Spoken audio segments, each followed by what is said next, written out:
Now to the showdown for the Speaker's gavel in the U.S. House of Representatives. Congressman Jim Jordan once again fell short of the votes needed to become the next Speaker of the House. He actually did worse during the second round with no further votes today. So what happens next? Queen City News Chief Legal Analyst Khalif Rhodes joins us now in the studio. So Khalif, where do we go from here? Jim Jordan lost 20 votes the first time, 22 now the second time.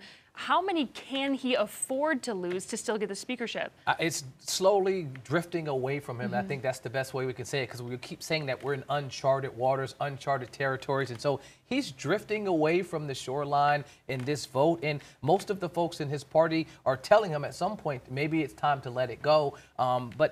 If someone wants it, it's hard for someone to tell them, okay, it's not for you. And so if he thinks he can get the votes in the background, I say go and continue to make the calls. But at some point, if we're up to the 15+ rounds that we saw with the last speaker race, then I think he'll step aside probably after the next one or two.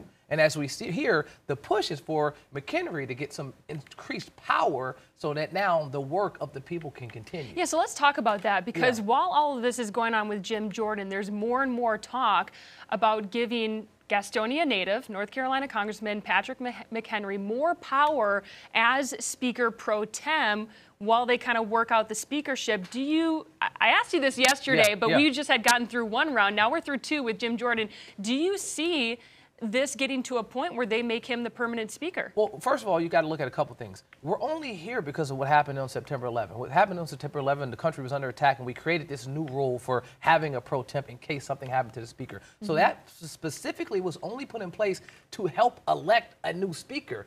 But you got to remember, Congress makes its own rules. And so do they have the authority to do it? Yes, they can say, we want to just get rid of these rules and do whatever we feel like doing it. Should they do it? Whole other question. And because they have no precedent, I don't think they'll give them authority yet, because these waters are really, really murky and really tricky right now. Possibly after a few more rounds when they realize they got to get some stuff done in the House. So, all right, Khalif, only time will tell. Thank you so much.